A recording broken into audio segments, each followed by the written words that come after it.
ป๊าดธิดาลาวควงแขนซิดพีเคโด่งดังเปี้ยงปังขนาดเพลงยังบ่ทันปล่อยมีงานลังไหลกันเข้ามาแล้วท่านผู้ชมสวัสดี FC พี่น้องฝั่งลาวฝั่งไทย FC เจบอลาว FC น้องธิดาลาวบ่ว่าจะเป็นคนไทยคนลาวมาพบมาพ้อกันคลิปนี้มีเรื่องราวคักดี FC แฟนคลับหลายคนก็บอกว่าจวดแน่นอนถ้าแบบนี้เนาะเพราะว่ามันอย่างช่วงนี้เป็นช่วงขาขึ้นของน้องธิดาลาวและกสิทธิ์พีเคทานผู้ชมดังที่พวกเฮาฮู้แล้วล่ะทั้งสองไอ้น้องจับมือกันเข้าห้องอัดเนาะพากันอัดบันทึกเสียงเพลงใหม่ของไผ่ของลาวแต่มันก็กลายเป็นกระแสฮือฮา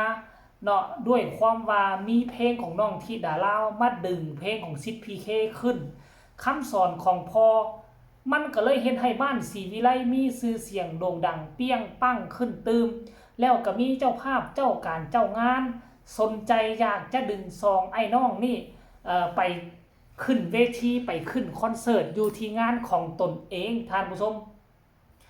แล้วงานตัวนี้อยู่ใส่วัดที่วัดนี่ท่านเอ่ยซื้อนี่ทุกคนก็จะฮู้จักดีค่อยก็ฮู้จักดีค่อยก็จือเป็นวัดขาประจำได้ทานผู้ชมเป็นวัดขาประจำแต่ว่าการไปงานครั้งนี้เป็นงานอีหยังพวกเจ้าฮู้บ่เดี๋ยวค่อยสิไปอ่านสู่ฟังเด้อวันที่28กรกฎาคมก็คือท้ายเดือนนี้แหละวันที่28เดือน7ท้ายเดือนนี้ธิดาลาวศรีวิไลกับเคศรีวิไลแดนเห็นบ่โบกมือ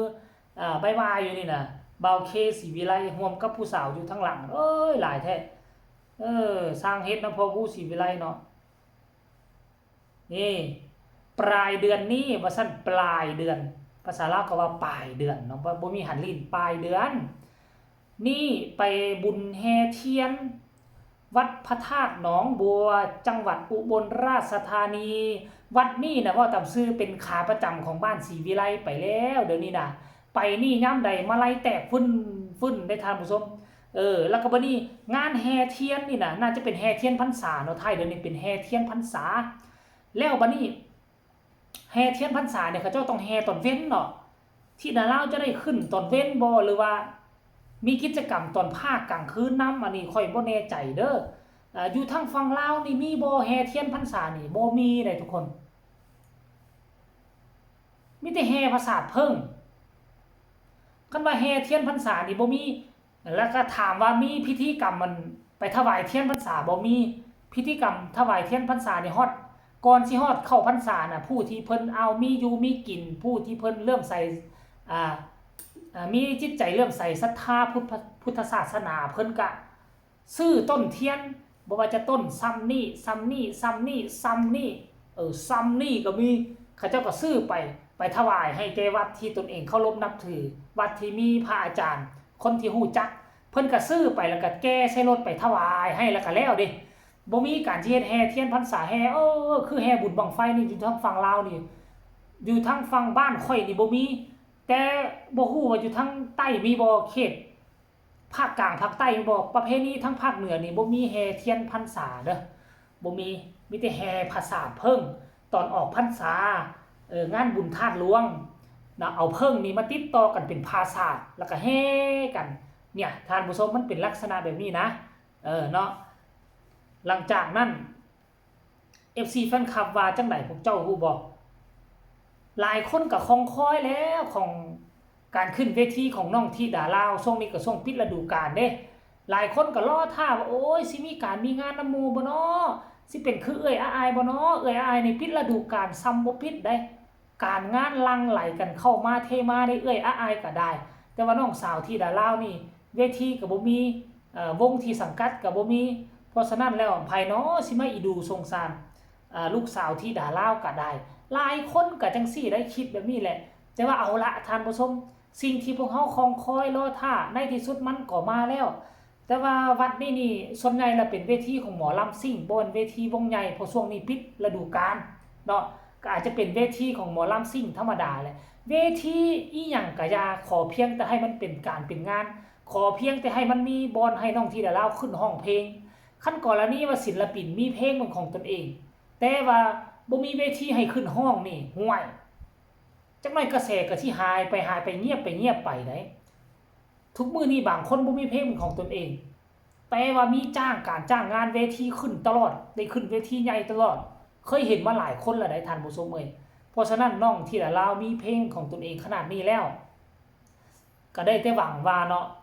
ทั้งเจ้าภาพเจ้าการเจ้างานเขาสิเมตตาเด็กน้อยตาดำๆคนนี้สู้เพื่อครอบครัวสู้เพื่อความฝันสู้เพื่อพ่อแม่บ่ว่าจะอยู่ทางฝั่งไทยฝั่งลาวตั้งว่า2บ้าน3บ้านต้องรอท่าความโด่งความดังของน้องเพื่อจะมาเลี้ยงดูปูเสือในอนาคตท่านผู้ชมเอ้ยความหวังของครอบครัวอีหลีได้นี่ไดบ่ได้มาเพื่อเล่นๆในความหวังของครอบครัวมาเข้าวงการบ่ฮอดปีเท่าใดบ่ฮอดปีตั้งแต่น้องมีกระแสบ่ฮอดปีแล้วสิมาประมาณจักเดือน10เดือน11เดือนบ่น้องก็สามารถปลดหนี้ปลดสินให้กับพ่อแม่อยู่ทางฝั่งลาวแล้วแต่ว่าพ่อแม่อยู่ทางฝั่งไทยนี่บ่ฮู้ว่าบ่คือสิบ่มีหนี้บ่มีสินเนาะพอผู้ศรีวิไลเนาะคันกรณีว่ามีค่อยเชื่อว่าอีกบ่เกินปี2ปีน้องธิดาลาวคงจะช่วยเหลือพ่อแม่ทางฝั่งนี้ให้หลุดพ้นออกจากความทุกข์ความยากดอกท่านผู้ชมเนาะตอนนี้ไปคันถ้ากรณีว่ากระแสธิดาลาวยังเป็นแบบนี้อยู่นะถ้ากระแสยังเป็นแบบนี้อยู่แน่นอนเนาะอีกบ่เกินปี2ปีนี่แหละครอบครัวทั้งฝั่งลาวฝั่งไทยจะได้พึ่งพาอาศัยน้องธิดาลาวแน่นอนสิ่งที่พ่อผู้แม่เพิ่งนี่นะลงเหือลงแห้งพักดันเนาะเงินคำกำแก้วเท่าใดบ่ว่าเนาะบ่เกินอีกปี2ปีคันถ้าเป็นแบบนี้ค่อยการันตีได้เลยว่าพ่อผู้แม่เพิ่งจะได้พึ่งพาอาศัยลูกสาวคนนี้เป็นแท้แน่นอน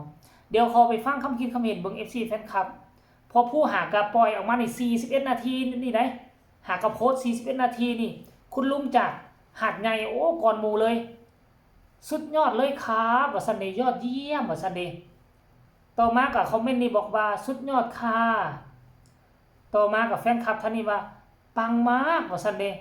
ปังมากว่าซั่นคนนี้ว่ายอดเยี่ยมขอให้พบเจอแต่สิ่งดีๆค่ะว่าซั่นนี่โอ้ยท่านผู้ชมเนี่ย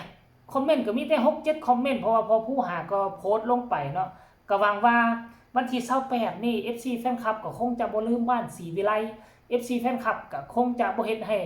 ลูกสาวธิดาลาวหน้าแตกหน้าแหงอายคนอื่นอีกตืมก็คงจะมีมาลัยไปห้อยคอเพื่อเป็นสิ่งประดับเพื่อเป็นขวัญกำลังใจให้กับลูกสาวธิดาลาวบ่หลายก็น้อยอย่างน้อยๆก็มีจัก 1,000-2,000 คะแนนก็ได้นะมาลัยน่ะท่านผู้ชมเนาะเอ้าคลิปนี้ก็ขอฝากฟังเอาไว้ซ้ำนี้อีกจักคลิปนึงก็แล้วกันเด้อพี่น้องฟังลาวพี่น้องฟังไทยกดไลค์กดแชร์บอกข่าวเป่าประกาศให้ฮู้ทุก